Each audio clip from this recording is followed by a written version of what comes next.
네, 안녕하세요. 신한대학교 치기공학과 2020-0534 김상아입니다. 지금부터 독서 멘토링 첫 번째 책이었죠.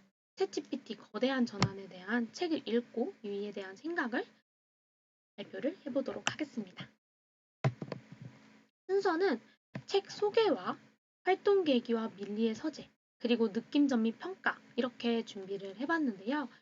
저 같은 경우에는 막연하게 책에 대한 이야기만 나누고 싶진 않았고 저희 독서 멘토링 활동에 대해서도 조금 얘기를 나눠보고 그리고 밀리의 서재라는 어플 독서 멘토링을 하면서 같이 이용했던 이 밀리의 서재 어플에 대해서도 이야기를 나눠보고 싶어서 같이 준비를 해봤습니다.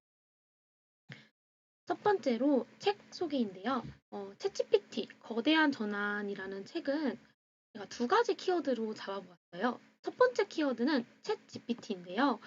이 책에서는 전문가가 직접 설명하는 챗GPT의 기본 분석에 대해서 굉장히 자세하게 나타나져 있고요.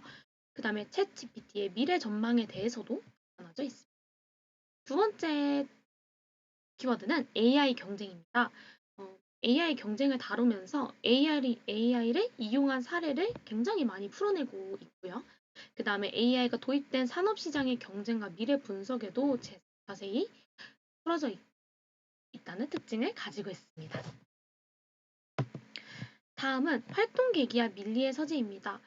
저희 독서 멘토링이 이러한 이렇게 책을 읽고 이런 영상을 찍는 활동을 하게 된 계기에 대해서 조금 설명해 보고 싶은데 저희는 인공지능이라는 멘토링 주제로 여러 가지 책을 함께 각각 얘기를 나눠보았어요. 그래서 그 책을 순서대로 읽어보면서 인공지능이라는 지식을 좀 더 배우고 그리고 그 생각들을 나누면서 키워나고자 해서 이런 활동을 하게 되었고요. 그러면서 사용하게 된 게 밀리의 서재라는 어플이에요. 밀리의 서재는 12만 권의 책을 접할 수 있다는 특징을 가지고 있는데 세상에는 되게 굉장히 많은 주제와 이야기 그리고 종류에 따라 굉장히 많은 책을 써왔잖아요. 그 책들을 이 어플을 통해서 접할 수 있다는 특징을 이 밀리의 서재에서 이야기하고 싶어 하는 것 같더라고요. 그리고 이제 아래 이 두 가지 특징은 제가 직접 그 밀리의 서재를 이용하고 나서 느낀 점인데요. 첫 번째, 다양한 책을 시간과 공간의 제약 없이 볼 수 있다는 장점을 가지고 있더라고요. 저와 같은 경우에는 책을 지하철 오가면서 이동 시간에 읽거나 약간 틈이 날 때 꺼내서 읽곤 하는데 이게 생각보다 이 책이 작은 책이지만 이 한 권을 들고 다니면서 지하철에서 읽거나 뭐 틈날 때 꺼내 읽기가 쉽지가 않더라고요.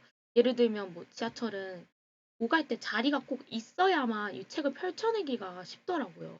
그리고 이제 틈이 날 때는 그 틈이 나는 시간이 정말 길지 않는데 그 길지 않은 시간에 책을 읽으려면 그 책을 꺼내고 이렇게 하는데 불편함이 굉장히 있더라고요. 하지만 이 밀리의 서재 어플은 바로 어플만 켜서 바로 읽은 쪽부터 읽을 수 있었기 때문에 굉장히 좋았던 것 같습니다. 그 다음은 공통된 책을 함께 보기 쉽다는 특징을 가지고 있더라고요. 이 특징은 제가 이번 독서 멘토링 활동을 하면서 느끼게 되는 점인데 이 공통된 책을 팀원들이 모두 읽기까지도 그렇게 또 쉽지가 않다는 거. 어, 책이라는 게 이 책에 대한 내용을 어디까지 읽고 같이 이야기를 나누려면 그 속도가 같아야 이야기를 같이 나눌 수 있잖아요. 근데 그 각자 그 책을 사가지고 읽는 그 시간도 다 다를 뿐더러 만약에 같은 책을 여러 권 사지 못하는 상황에서 한 권을 가지고 그 돌려 읽는 것 또한 시간을 굉장히 소비하고 활동에 지장이 있더라고요.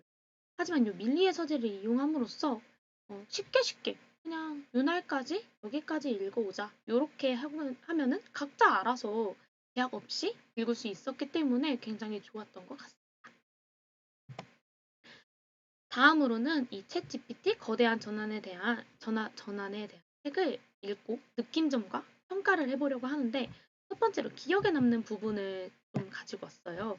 저 같은 경우에는 두 가지 경우가 있었는데 두 가지 부분이 있었는데 첫 번째로 스픽 어플, 두 번째로는 AI 미드저니에 대한 내용이었습니다.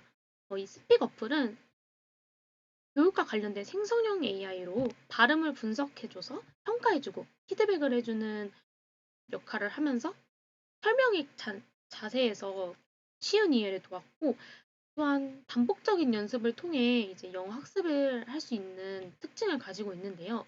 이 스픽 어플에 대해서 기억에 남았던 이유가 제가 직접 사용을 해보았던 어플이었기 때문에 기억에 남았어요.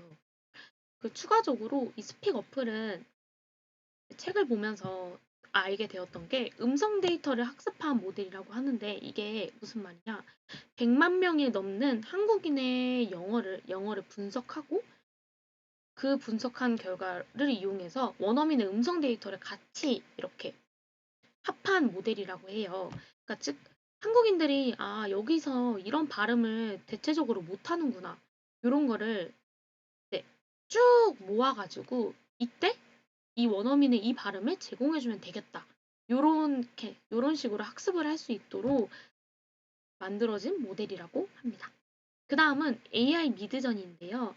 이 AI 미드저니에 대한 내용이 기억에 남는 이유가 이 내용을 가지고 팀원들과 함께 얘기를 해봤어요. 그러니까 이 AI 미드저니를 이용해서 미스 대회를 참가하여 1등을 하였을 때 그 1등이 창의적 예술인가? 혹은 부정행위인가? 요 두 가지의 이야기를 가지고 함께 대화를 나눠보았는데, 또 이제 요 대화를 나눠보았는데 창의적 예술이라고 하는 친구들도 있었고, 얘는 부정행위다, 너무 규제가 모호하다라는 주장을 가진 친구들도 있었어요. 그렇기 때문에 함께 요 한 가지 주제로 대화를 나눠볼 수 있어서 기억에 남았고요. 추가적으로 이 부분을 보면서 생각이 났던 게 삼성의 칼로 AI 아티스트예요. 이 삼성의 칼로 AI 아티스트는 책에 있진 않지만 제가 실제로 보게 된 건데, 이게 갤럭시 북 아트 프로젝트라고 해서 칼로 AI 아티스트를 이용해서 같이 광고를 한 건데요. 노트북 광고. 예를 들어 이 칼로에게 세 가지 키워드를 입력하면 이 칼로가 세 가지 키워드에 맞게 작품을 만들어주고 그 작품을 뽑아서 노트북을 커스터마이징 할 수 있습니다, 라는 광고를 가지고 노트북이랑 함께 광고를 했는데, 이 AI 미드저니 부분을 읽으면서 이 칼로가 생각이 나더라고요. 그렇기 때문에 이렇게 이 PPT에도 조금 담아봤어요. 마지막으로 챗GPT 거대한 전환에 대한 책을 평가해보고자 해요. 일단은 다양한 AI 사례를 볼 수 있다는 점이 굉장히 좋았습니다. 제가 알고 있는 AI가 그렇게 또 많지 않았단 말이죠. 근데 이제 이 책을 보면서 여기에도 쓰였구나, 이게 요런 AI를 쓰였구나, 이걸 알 수 있어서 굉장히 좋고, 챗GPT에 대한 인공지능 기술보다 한계까지 잘 잠겨 있다는 점도 좋았는데, 마냥 인공지능이 좋아서 써봐라, 다 이게 있다, 이렇게 하기보다는 근데 요런 한계점이 있었고 이 기술이 요게 부족하고 요런 한계가 도달할 수 있다, 요런 내용도 담고 있었기 때문에 좋았습니다. 그 다음은 구체적인 설명이 있었다는 것인데, 제가 생각해 봤을 때 이 구체적인 설명이 곧 인공지능 분야의 지침서 역할을 할 수 있더라고요. 그렇기 때문에 이 책이 그런 역할을 할 수 있을 것 같아서 이런 평가를 해보았고, 마지막으로 AI가 도입된 산업시장의 경쟁과 그 추세를 잘 살펴볼 수 있다는 점을 굉장히 높게 평가했습니다. 네, 이상으로 독서 멘토링 첫 번째 책이었죠. 챗GPT 거대한 전환이라는 책을 읽고 영상으로 하고 싶은 얘기를 풀어보았는데, 앞으로의 활동도 더욱 열심히 성실히 참여해서 조원 팀원들과 함께 성장할 수 있도록 많이 노력하겠습니다.